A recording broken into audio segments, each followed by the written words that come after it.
যে চারটা বাক্য প্র্যাকটিস করালাম বা বললাম তার রিলেটেড আমি কয়েকটা বাক্য এখানে দিচ্ছি।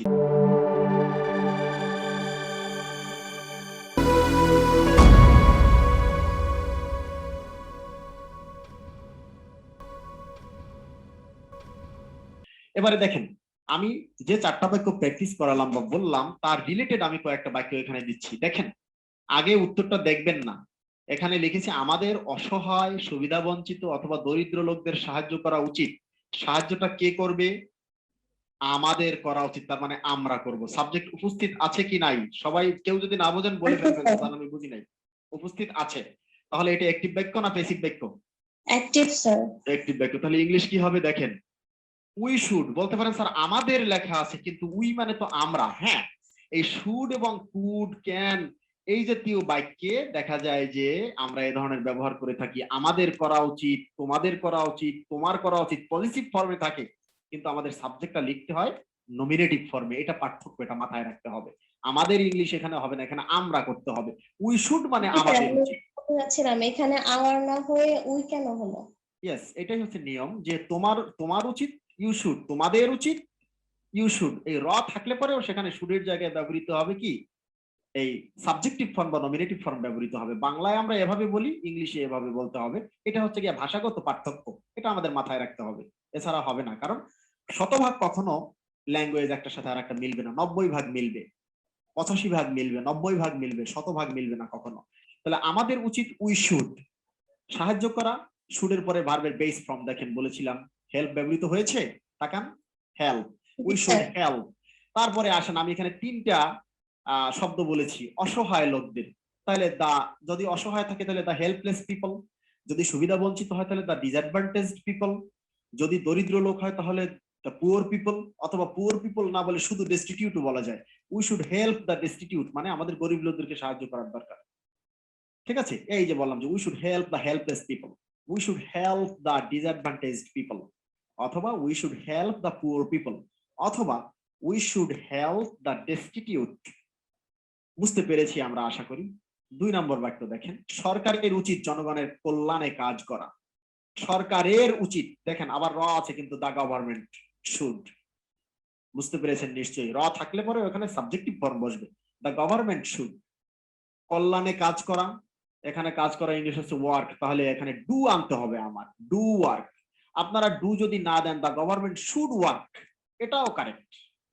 আর যদি ওয়ার্কটাকে নাউন করে, নাউন হিসেবে ব্যবহার করেন, তাহলে পিছনে ডু ব্যবহার করবেন। আর যদি ওয়ার্ককে ভার্ব হিসেবে ব্যবহার করেন, ডুটাকে বাদ দিয়ে দেন, the government should work for the betterment of the people. আর যদি ওয়ার্ককে আপনি নাউন হিসেবে ব্যবহার করতে চান, তাহলে the government should do work for the betterment of the people. Betterment মানে কল্যাণ। আশা করি বুঝতে পেরেছেন। তাহলে সাবজেক্ট এবং তারপরে শুড, তারপরে ভার্বের বেস ফর্ম, বাকি যে অংশ থাকবে সেটা হচ্ছে যা আছে তার ইংলিশ করে বসিয়ে দিবেন, তেমন কোনো কষ্ট করতে হবে না। আমাদের উচিত সাহিত্যের বই পড়া, তাহলে আমাদের উচিত উই শুড পড়া, রিড সাহিত্যের বই, the books on literature, we should read books on literature. Book of literature দিলে হতো? হতো, খুব একটা ভালো হতো না, হতো। এই বুকস অন লিটারেচার দিলে একটু সবচেয়ে সুন্দর শোনা যায়।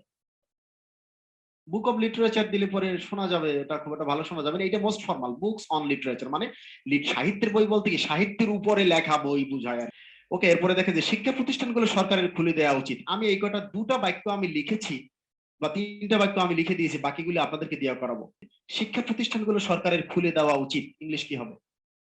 The government should, the institution, না, the দা গভর্নমেন্ট শুডের পরে ভার্ব বসবে। open the আপনার স্ট্রাকচার ছিল, আমি বলি স্ট্রাকচার ছিল আপনার আই শুড ডু, এটা ছিল স্ট্রাকচার। আই এর জায়গায় আনলেন দা গভর্নমেন্ট, শুডের জায়গায় শুড বসালেন, তারপরে ডু কোথায়? আপনার ডু এর বেস ফর্ম বসবে। বলছি ডু কোনো ডু নয়, আপনার ভার্বই হচ্ছে এখানে ডু। আপনার ভার্ব হচ্ছে খুলে দেওয়া। The government should open the educational institutions. এবার বলেন একবার। The government should open the educational institution. Institutions গুলো আছে প্লুরাল নাম্বার। আমাদের সকলের উচিত সকালে ব্যায়াম করা। What should be the English? We all should exercise morning every day. প্রত্যেক দিনের কথা বলি না, আমাদের সকলের উচিত সকালে ব্যায়াম করা। উই অল শুড এক্সারসাইজ, অথবা ডু এক্সারসাইজ বললে হবে, এক্সারসাইজ বললে হবে, কারণ এক্সারসাইজ নিজে ভার্ব আবার নাউন। অর্থাৎ বললাম শুধু এক্সারসাইজ আপনারটাই নিলাম। উই অল শুড এক্সারসাইজ কখন? Morning. In the in the morning. Morning. শুধু মর্নিং হবে না, ইন দ্য মর্নিং হবে। ঠিক আছে, এবারে শোনেন, মর্নিং এর ক্ষেত্রে ইন দ্য মর্নিং, আফটারনুনের ক্ষেত্রে ইন দ্য আফটারনুন, নুনের ক্ষেত্রে অ্যাট নুন। ভালো করে মাথায় রাখেন, in the morning, at noon, in the afternoon, at evening অথবা ইন দ্য ইভিনিং, দুইটাই কারেক্ট। 6 নাম্বার বাক্য দেখেন, স্ক্রিনে তাকান। প্রতিটি মানুষের উচিত জীবনে বড় হওয়ার স্বপ্ন দেখা। All হ্যাঁ। people should dream his life. না, all people should dream too, বলেন বড় হওয়া বলতে কি বোঝায়? Dream of growing দিলে হবে স্যার? না না না, বড় হওয়া বলতে এখানে আপনি বুঝেন কি সেটা বলেন আগে। বড় হওয়া বলতে কি বোঝায়? জীবনে উন্নতি করা না? Yes, sir. All people should dream to shine in life. All people should dream to be great in life. All people should dream to succeed in life. এরকম দেয়া যেতে পারে, বিভিন্নটাই দেয়া যেতে পারে। বড় হওয়া বলতে টু বি গ্রেট হতে পারে, টু সাকসিড হতে পারে, টু প্রসপার ইন লাইফ হতে পারে, টু শাইন ইন লাইফ হতে পারে, উন্নতি করা অর্থে বুঝালে পারে, হতে পারে, বিভিন্ন ভাবে হতে পারে। তবে অল পিপল না দিয়ে এখানে বাক্য শব্দটা দিয়েছিলাম আমি প্রতিটি মানুষের। আপনি এভরিবডি দিতে পারতেন, অথবা এভরি ম্যান দিতে পারতেন, এভরি পার্সন দিতে পারতেন, কারণ তাহলে পরে অ্যাজ ইট ইজ যেটা বাংলা বলেছিলাম তার ইংলিশে তো কিন্তু আপনারটাও হয়েছে। এবারে টোটালটা একসাথে বলেন। স্যার এই মিনিংটা অনেক বেশি বড়, আর স্যার আমার মনে হয় কি এটা এরকম ভাবে হবে যে every human being should dream of growing up in life. না, গ্রো আপ মানে ওই বড় হওয়া না, এখানে গ্রো আপ সেন্স দেয় না। আমি সেন্সটা বলেছি যেটা, জীবনে বড় হওয়া বলতে গ্রো আপ না। গ্রো আপ মানে আপনি মেন্টালি গ্রো আপ হতে পারেন, ফিজিক্যালি গ্রো আপ হতে পারেন, ঠিক আছে, growing up socially, growing up mentally, growing up physically, ঠিক আছে, এটাকে গ্রো আপ বলে। কিন্তু এই যে বড় হওয়া, এটা হচ্ছে গিয়া জীবনে বড় কিছু হওয়া, এটা বোঝায়। আর গ্রো আপ মানে বেড়ে ওঠা, মানসিক ভাবে বেড়ে ওঠা, শারীরিক ভাবে বেড়ে ওঠা, সামাজিক ভাবে বেড়ে ওঠা। আর এই যে বড় হওয়া, এটা হচ্ছে জীবনে উন্নতি করা, জীবনে গ্রেট হওয়া, বড় কিছু একটা হওয়ার স্বপ্ন দেখা, ওইটা বোঝাচ্ছে। এটা পার্থক্য। এবারে পরের বাক্যে আসেন, প্রত্যেক ডাক্তারের উচিত সততার সাথে চিকিৎসা করা। Every doctor should treat it with caution. আচ্ছা, শুডের পরে ট্রিটেড বসালেন কেন? আপনার কি ফর্মে এটা ছিল? শুডের পরে ভার্বের বেস ফর্ম বসবে, এটাই তো আমি শিখালাম একটু আগে। Yes, sir. Should every treat. Doctor should treat with honesty. আচ্ছা, আর কি বলা যেতে পারে? আপনি বলছেন ট্রিট কে ভার্ব হিসেবে ব্যবহার করছেন চিকিৎসা করাকে। যদি বলি গিভ ট্রিটমেন্ট, এটা কি ভার্ব হবে না? বলেন, ট্রিটমেন্ট নাউন, তার আগে গিভ বসিয়ে কি ভার্ব করা যাবে না? যাবে। Yes, sir. তাহলে কি হবে সেটা? আপনারটাও কারেক্ট, অসুবিধা নাই, কিন্তু একই একটা শব্দ আমরা শিখবো না, আমরা আশেপাশে যদি আরো দুই একটা কারেক্ট হয় সেটাও শিখে ফেলবো। Every doctor should give treatment with honesty. যদি থাকতো প্রত্যেক ডাক্তারের উচিত রোগীকে সততার সাথে চিকিৎসা দেওয়া, তাহলে কি হতো? Every doctor should treat the patients with honesty. আবার যদি বলি মেডিকেট, অর্থও কিন্তু চিকিৎসা করা, তাহলে কি হবে? Every doctor should medicate the patients with honesty. আমাদের সকলের উচিত বদভ্যাস ত্যাগ করা। এই বাক্যটা করেন। We should avoid Yes. Bad habit.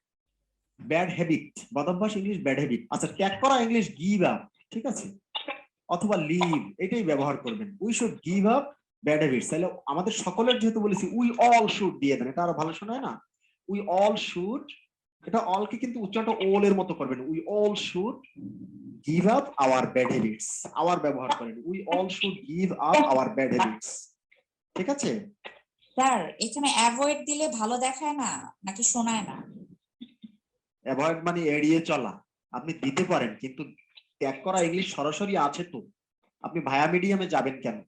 যখন দেখবেন যে আপনি সরাসরি পাচ্ছেন না, তখন ভায়া মিডিয়াম করেন, অসুবিধা কি? অ্যাভয়েড মানে এড়িয়ে চলা, ত্যাগ করাই বোঝায়, কিন্তু ত্যাগ করা ইংলিশ সরাসরি আছে, গিভ আপ, এটাই ব্যবহার করেন। কিন্তু আপনারটা যে হবে না তা আমি বলছি না, এটাও ব্যবহার করা যেতে পারে, আমি ওইটা বললাম। আমাদের উচিত দুর্দিনের জন্য কিছু সঞ্চয় করা।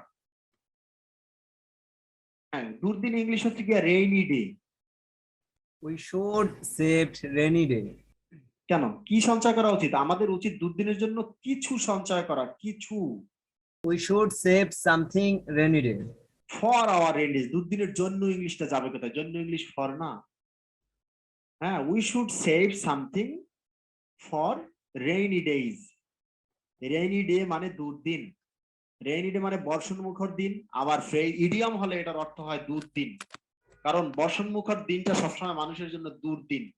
কারণ বর্ষা সারাদিন যদি হতে থাকে মানুষ কোনো কাজকর্ম করতে পারে না ঠিকভাবে, এই জন্য দুর্দিন বলা হয়। এইটা যে কোনো দুর্দিনের ক্ষেত্রে ব্যবহার করা হয়। এটা ইডিয়ম।